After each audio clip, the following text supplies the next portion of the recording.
안녕하세요. 18.5도입니다. 절대 강자, 절대 호랑이 백호가 어떻게 될까요?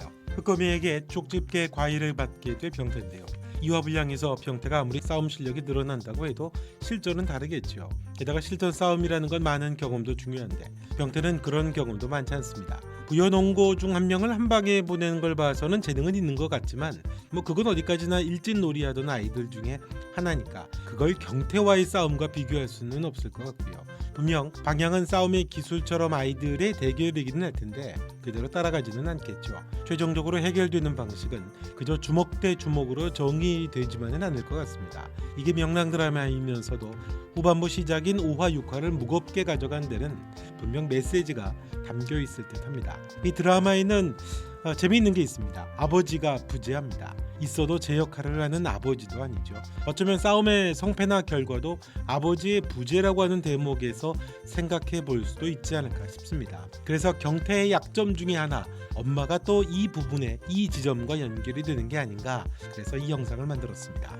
이 드라마의 배경은 가난한 부여마을이죠. 주인공은 대략적으로 4명입니다. 병태, 경태, 선화, 지영이죠. 그런데 드라마가 2화를 남겨놓은 지점에서 보면 아이들에게는 변변한 아버지가 등장하지 않습니다. 있어도 아버지다운 아버지들이 아닙니다. 먼저 병태는 아버지가 불법 댄스를 가르칩니다. 춤 선생이죠. 운양에서도 이게 사단이 나서 잡히게 될까봐 자고 있던 병태와 병태 어머니를 깨워서 야반 도주를 합니다. 부여의 지영이 아버지 집으로 찾아가서요 얹혀 살게 되죠. 거기서도 재벌은 남 못 준다고 또 불법 댄스 교실을 열게 됩니다.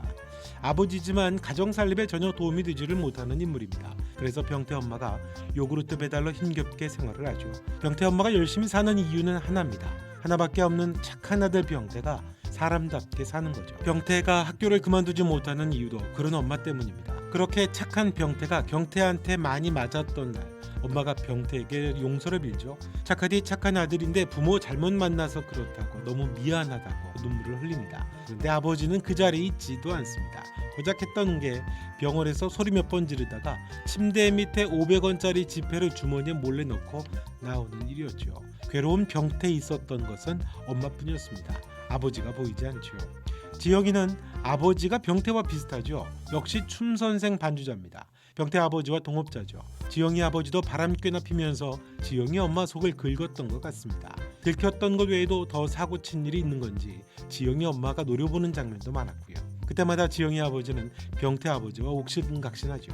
아무 말하지 않고 묵묵히 고등어를 구워오고 밥을 데우는 지영이 엄마도 천불나는 표정입니다만 늘 한결같습니다. 그것도 모자라서 부여에서 다시 두 아버지가 불법 댄스 교실을 또 엽니다.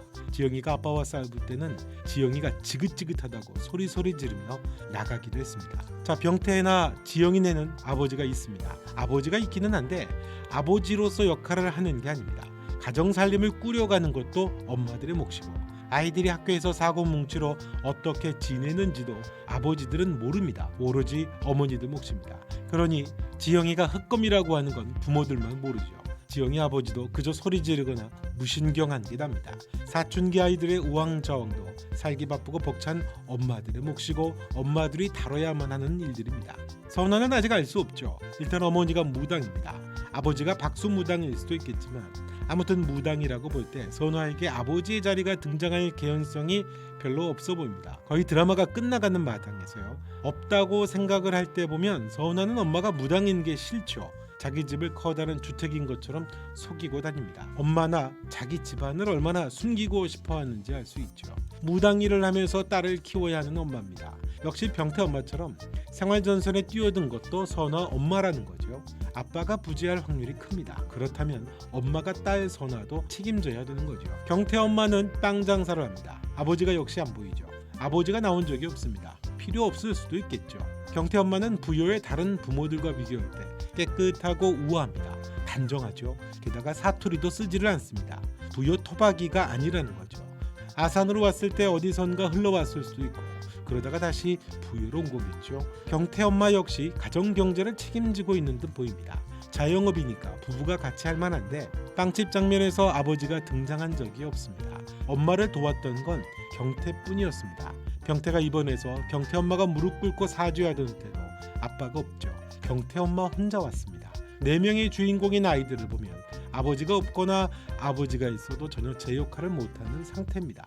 엄마들이 다 합니다. 사실 뭐 그때는 그러기도 했거든요. 이게 뭘 의미할까요? 80년대는 산업화와 가난에서 벗어나려고 힘차게 달려가던 시절이었죠. 아버지는 바깥에서 야근을 하고 주말도 쉬지 않고 열심히 돈을 벌려고 몸부림치던 시절이었습니다. 아버지들이 집에 별로 없던 시절이죠.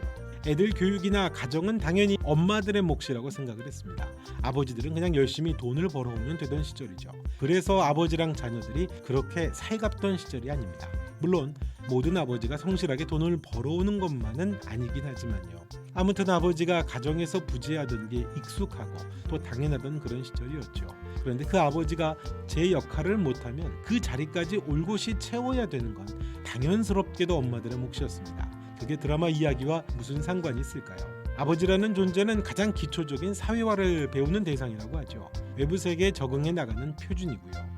보고 듣고 배우게 되는 대상입니다. 다른 사람들로부터 받는 기대와 상관없이 어떤 형태로든 어른으로서 아버지가 가지고 있는 힘과 능력을 보면서 배워가는 게 남자아이들에게 기본적인 기대감이죠.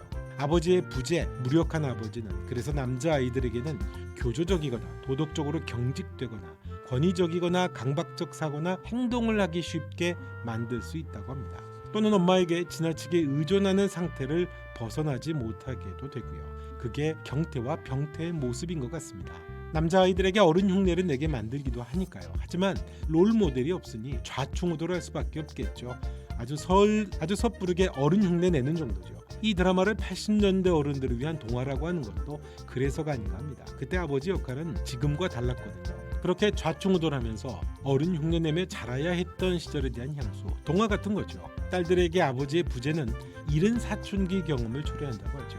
집안의 아버지 역할이 부재하다는 건 생리적으로 자신을 보호할 존재를 찾는다는 의미이기도 하니까요. 지영이는 아버지 역할에 대한 부재를 자신의 강함으로 대체하려는 것 같고, 서은아는 강한 남자에 대한 집착으로 연결되는 것 같습니다. 물론 아버지의 부재가 뭐 다 그런 건 아니니까요. 재미있게 상상해 보자는 거죠. 그래서 경태의 약점으로 언급했던 엄마가 이 부분에 있는 게 아닐까 싶습니다.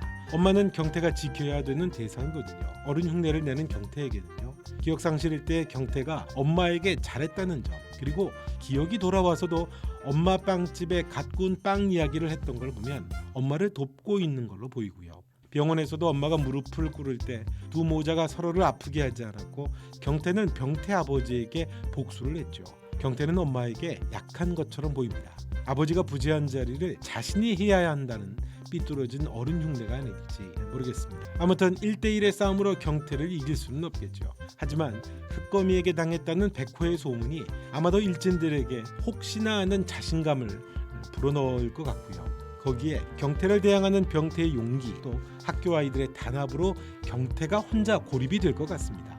그리고 미쳐 날뛰는 경태를 흔드는 건 엄마의 눈물일 것 같고, 학생회장으로 병태가 결국 경태를 품게 되지 않을까요? 뭐 이건 어디까지나 제 뇌피셜입니다. 이렇게 되든 저렇게 되든 모든 상상을 즐겁게 만들어주는 소년시대는 정말 올해의 명작인 것 같습니다. 너무 재미있는 소년시대 2부가 안 나오면 너무 섭섭할 것 같은 그런 드라마인 것 같습니다. 자, 이번 영상은 여기까지 하겠습니다. 좋아요, 구독 부탁드리겠고요.